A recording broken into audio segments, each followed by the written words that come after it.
أعوذ بالله من الشيطان الرجيم بسم الله الرحمن الرحيم والله فضل بعضكم على بعض في الرزق اور اللہ نے بڑھائی دی تم میں ایک کو ایک پر روزی میں فَمَا الَّذِينَ فُضِّلُوا بِرَادِّ رِزْقِهِمْ عَلَى مَا مَلَكَتْ أَيْمَانُهُمْ فَهُمْ فِيهِ سَوَاءٌ سو جن کو بڑھائی دی وہ نہیں پہنچا دیتے اپنی روزی ان کو جن کے مالک ان کے ہاتھ ہیں کہ وہ سب اس میں برابر ہو جائیں أَفَبِنِعْمَةِ اللَّهِ يَجْحَدُونَ کہ اللہ کے نعمت کی منکر ہیں۔ اس سے پہلی آیات میں اللہ پاک نے اپنے علم و قدرت کے اہم مظاہر اور انسان پر مبذول ہونے والی نعمتوں کا تذکرہ فرما کر اپنے توحید کے فطری دلائل بیان فرمائے جن کو دیکھ کر ادنا سمجھ بوجھ والا آدمی بھی کسی مخلوق کو اللہ کے ساتھ اس کی صفات علم و قدرت وغیرہ میں شریک نہیں مان سکتا۔ اس آیت میں اسی مضمون توحید کو ایک باہمی معاملے کی مثال سے واضح کیا گیا کہ اللہ تعالیٰ نے اپنی حکمت بالغہ سے انسانی مصالح کے پیش نظر رزق میں سب انسانوں کو برابر نہیں کیا بلکہ بعض کو بعض پر فضیلت دی ہے۔ رزق کے اندر سب انسان بولو برابر نہیں ہے، اللہ تعالیٰ نے بعض کو بعض پر فضیلت دی ہے اور مختلف درجات قائم فرمائی۔ کسی کو ایسا مالدار بنایا جو ساز و سامان کا مالی، خادم اور خدام اور غلام اس کے پاس، وہ خود بھی اپنی منشا کے مطابق خرچ کرتا ہے، غلاموں خدمت گاروں کو بھی اس کے ہاتھ سے رزق پہنچتا ہے۔ اور کسی کو غلام و خدمت گار بنا دیا کہ دوسروں پر تو کیا خرچ کرتے، ان کا اپنا خرچ بھی دوسروں کے ذریعے پہنچتا ہے۔ کوئی بادشاہ ہے تو کوئی غلام ہے، کوئی 10 لاکھ کا جوڑا پہنتا ہے تو کسی کو 10 روپے کا نصیب نہیں ہوتا، کوئی جو ہے ملائی کا کھانا کھاتا ہے تو کسی کو سوکھی روٹی بھی نصیب۔ یہ اللہ کا نظام ہے، کیا ہے؟ اور اللہ کا نظام اللہ کی حکمت کے اوپر ہے۔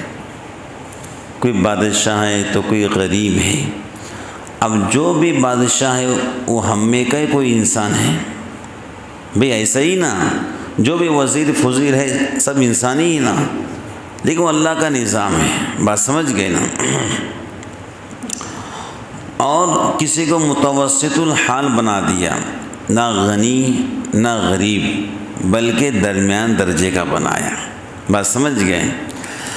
اس قدرتی تقسیم کا یہ اثر سب کے مشاہدے میں ہے۔ جن کو رزق میں فضیلت دی گئی وہ غنی بنایا گیا، رزق زیادہ ملا وہ مالدار بن گیا، اور وہ کبھی اس کو گوارا نہیں کرتا کہ اپنے مال کو اپنے غلاموں خدمت گاروں میں اس طرح تقسیم کر دے کہ وہ مال میں برابر ہو جائے۔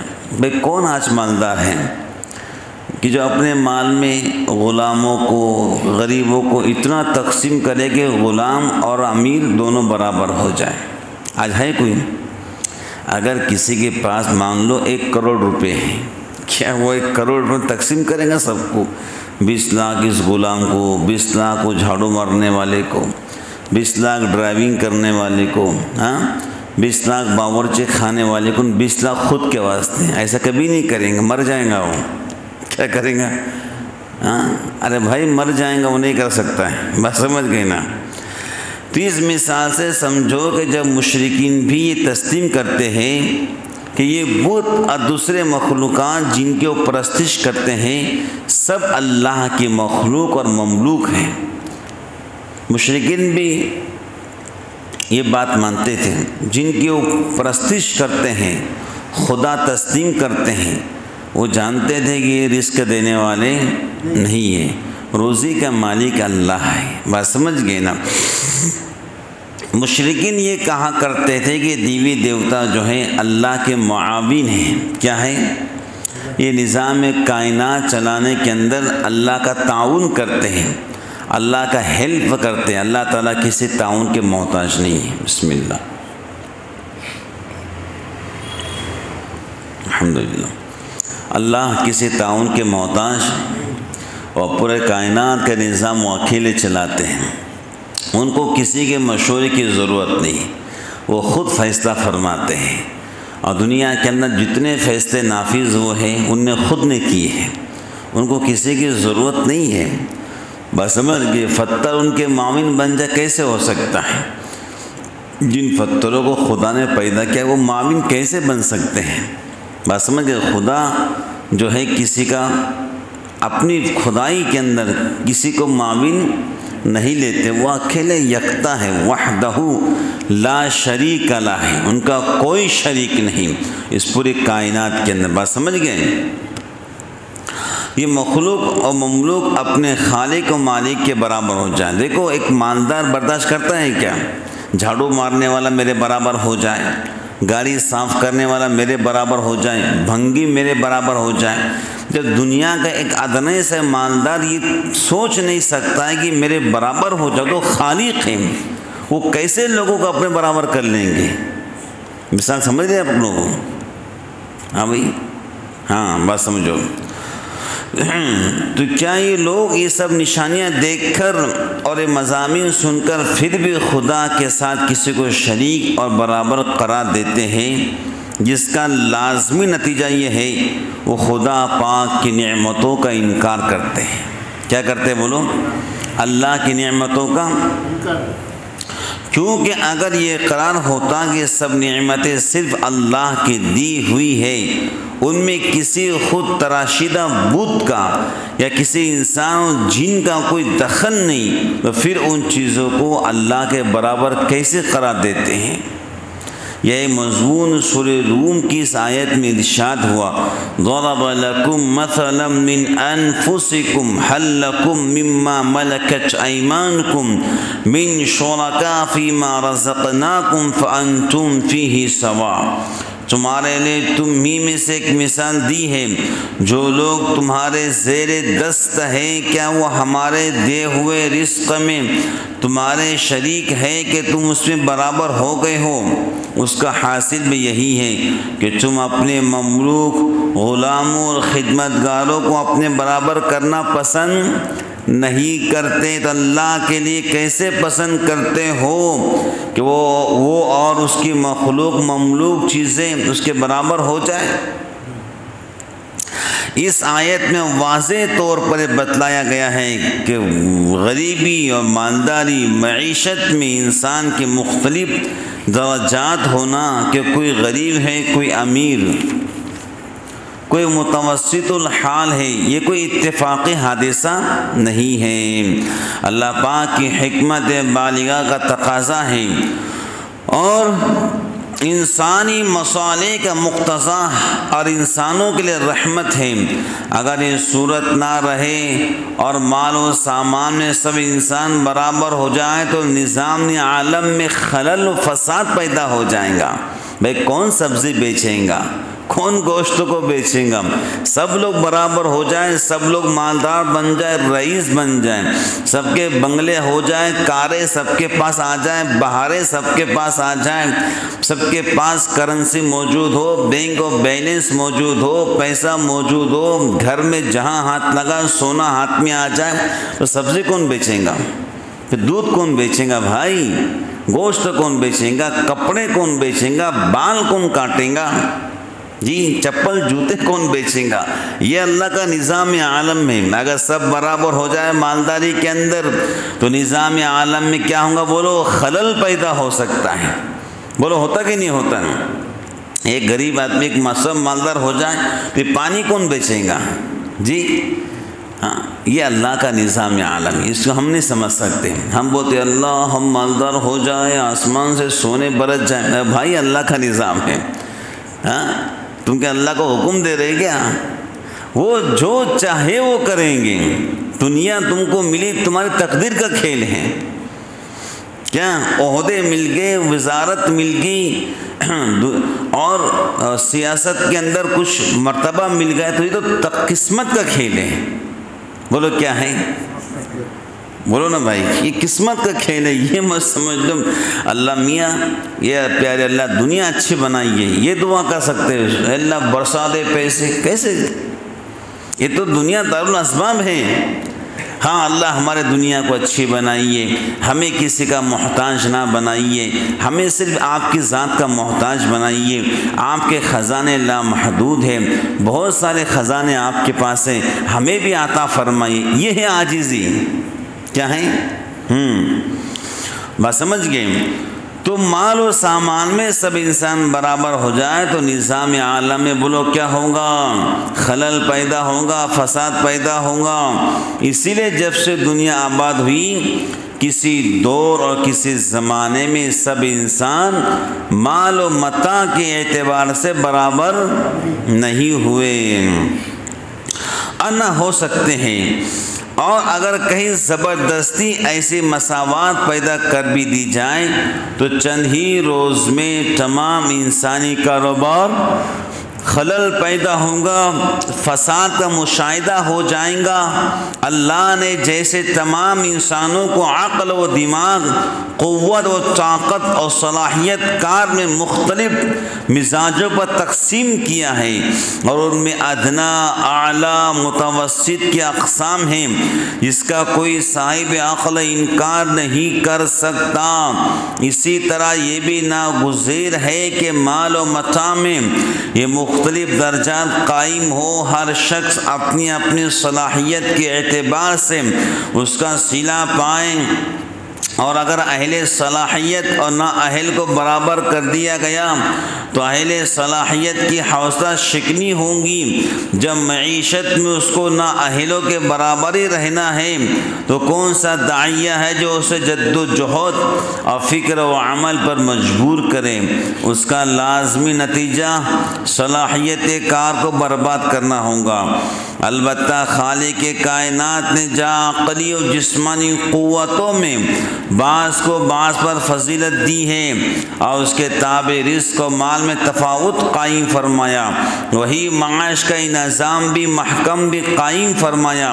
ایسا نہ ہونے پائے کہ دولت کے خزانوں اور کسب معاش کے مرکزوں پر چند افراد یا کوئی خاص جماعت قبضہ کر لیں، دوسرے اہل صلاحیت کے کام کرنے کا میدان ہی باقی نہ رہے، وہ اپنی عقلی اور جسمانی صلاحیتوں سے کام لے کر معاش میں ترقی کر سکے. اس کے لیے قرآن کریم سورہ حشر میں ارشاد فرمایا کَإْ لَا يَكُونَ دُولَةً بَيْنَ الْأَغْنِيَاءِ مِنْكُمْ، یعنی ہم نے تقسیم دولت کا قانون اس لیے بنایا دولت صرف سرمایہ داروں پر منحصر ہو کر نہ رہ جائیں. آج کل دنیا کے معاشی نظاموں میں جو افراتفری پھیلی ہوئی ہیں وہ اس ربانی قانونی حکمت کو نظر انداز کرنے کا نتیجہ ہے. ایک طرف سرمایہ دارانہ نظام ہے جس میں دولت کے مرکزوں پر سود و قمار کے راستے سے چند افراد یا جماعتیں قابض ہو کر باقی ساری مخلوق کو اپنا معاشی غلام بنانے پر مجبور کر دیتی ہیں. ان کے لیے بجز غلامی اور مزدوری کے کوئی راستہ اپنی ضروریات حاصل کرنے کے لیے نہیں رہ جاتا. وہ اپنی اعلیٰ صلاحیتوں کے باوجود صنعت و تجارت کے میدان میں قدم نہیں رکھ سکتے ہیں. تو بزرگان دین اللہ رب العالمین نے دیکھو جسم کے اندر بھی سب کو مختلف بنایا ہے. کوئی لمبا ہے، کوئی درمیانی ہے، کوئی بالکل چھوٹا ہے، کوئی حالت میں ٹھیک ٹھاک ہے، کوئی حالت میں ٹھیک ٹھاک نہیں ہے. اللہ نے کسی کی شکل بڑا حسین بنایا، بڑا جمیل بنایا، اور کسی کو اللہ رب العالمین تھوڑا کم بنایا ہے. یہ اللہ کا نظام ہے. بات سمجھ گئے؟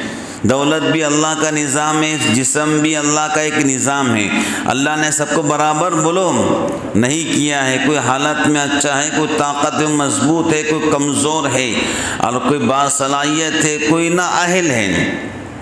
اللہ پاک نے دل و دماغ میں سب کو مختلف دے، مزاج سب کے مختلف بنائے۔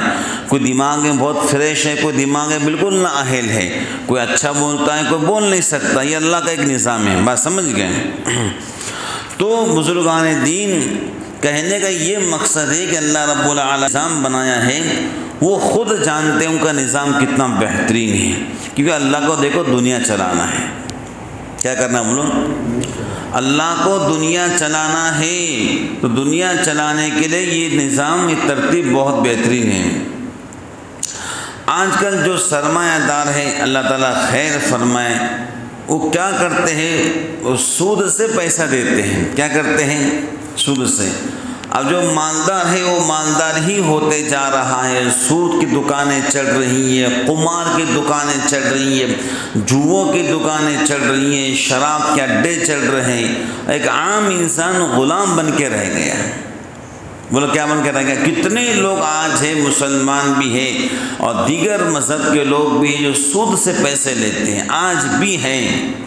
یہ سرمایہ داروں نے لوگوں کے ذہنوں کو غلام بنا دیا ہے۔ وہ چاہتے ہیں کہ ہمارا جو نظام ہے سود کا وہ چلتا رہے، اور عام مزدور، عام جنتا اور عام آدمی ہمارا غلام بنے رہے۔ کتنے آپ کو ہر 2 گھر کے بعد تیسرا گھر سود میں نظر آئے گا؟ بولو ہے کہ نہیں ہے؟ ہر 2 گھر کے بعد تیسرا گھر آپ کو سود میں نظر۔ اللہ تعالیٰ محفوظ فرمائے، کہاں سے لوگ سود لے رہے ہیں۔ سرمایہ داروں کے ظلم و جور کے رد عمل کے طور پر ایک متضاد نظام اشتراکیت کمیونزم کے نام سے وجود میں آتا ہے، جس کا نعرہ غریب و امیر کے تفاوت کو ختم کرنا، آسم میں مساوات پیدا کرنا ہے۔ ظالمانہ سرمایہ داری کے مظالم سے تنگ آئے ہوئے عوام اس نعرے کے پیچھے لگ جاتے ہیں، مگر چند ہی روز میں مشاہدہ کر لیتے کہ نعرہ محض فریب تھا۔ معاشی مساوات کا خواب کبھی شرمندہ تعمیر نہ ہوا، اور غریب اپنی غربت اور فقر و فاقے کے ساتھ بھی جو ایک انسانی احترام رکھتا تھا، اپنی مرضی کا مالک تھا، اور یہ احترامی انسانیت بھی ہاتھ سے جاتا رہا۔ نظام اشتراکیت میں انسان کی کوئی قدر و قیمت مشین کے پرزے سے زائد نہیں۔ کسی جائیداد کی ملکیت کا تو وہاں تصور ہی نہیں ہو سکتا۔ جو معاملہ وہاں ایک مزدور کے ساتھ کیا جاتا ہے، اس پر غور کرے تو وہ کسی چیز کا مالک نہیں، اس کی اولاد اور بیوی بھی اس کی نہیں، بلکہ سب ریاست کی مشین کے کل پرزے ہیں، جن کو مشین اسٹارٹڈ ہوتے ہی اپنے کام پہ لگ جانے کے سوا کوئی چارہ نہیں۔ ریاست کے مفروضہ مقاصد کے سوا نہ اس کا کوئی ضمیر ہے، نہ آواز۔ ریاست کے جبر و تشدد اور ناقابل برداشت محنت سے کرہانہ ایک بغاوت شمار ہوتا ہے، جس کی سزا موت ہے۔ خدا تعالیٰ اور مذہب کی مخالفت اور خالص مادہ پرستی اور نظام اشتراکیت کا بنیادی اصول ہے۔ یہ بات سمجھ لو۔ دیکھو اللہ رب العالمین ہم سب کے ساتھ میں خیر کے معاملے فرمائیں کہ ہم کو جو کچھ اللہ نے دیا ہے ہم اس پہ خوش رہیں۔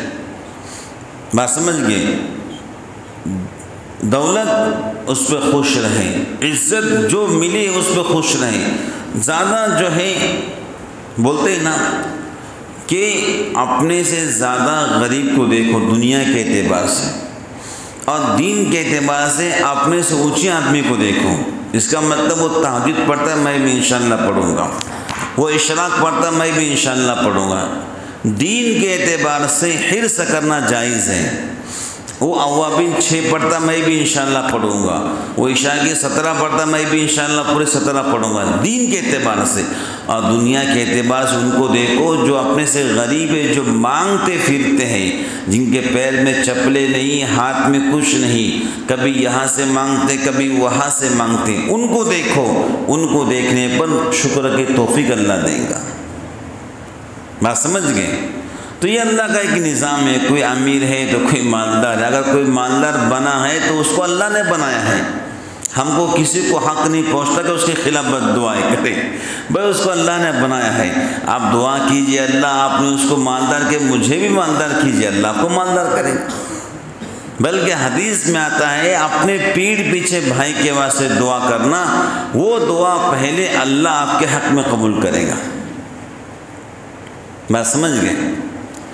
تو بزرگان دین یہ دنیا کا ایک نظام ہے، اور جو اہل ایمان ہے تو وہ آخرت کے اللہ ان کی تمام حاجتوں کو انشاءاللہ پوری کرنے والے ہیں۔ بات سمجھ گئے؟ تو ایک آج کی تفسیر کا خلاصہ یہی ہے کہ دولت جس کو اللہ نے دیا ہے اس کو اللہ نے دیا ہے، غریبی عید اللہ نے دی ہے۔ بہرحال اللہ تعالی ہم کو جس حال میں رکھے، ہم اپنے رب سے راضی رہیں، خوش رہیں۔ بات سمجھ گئے؟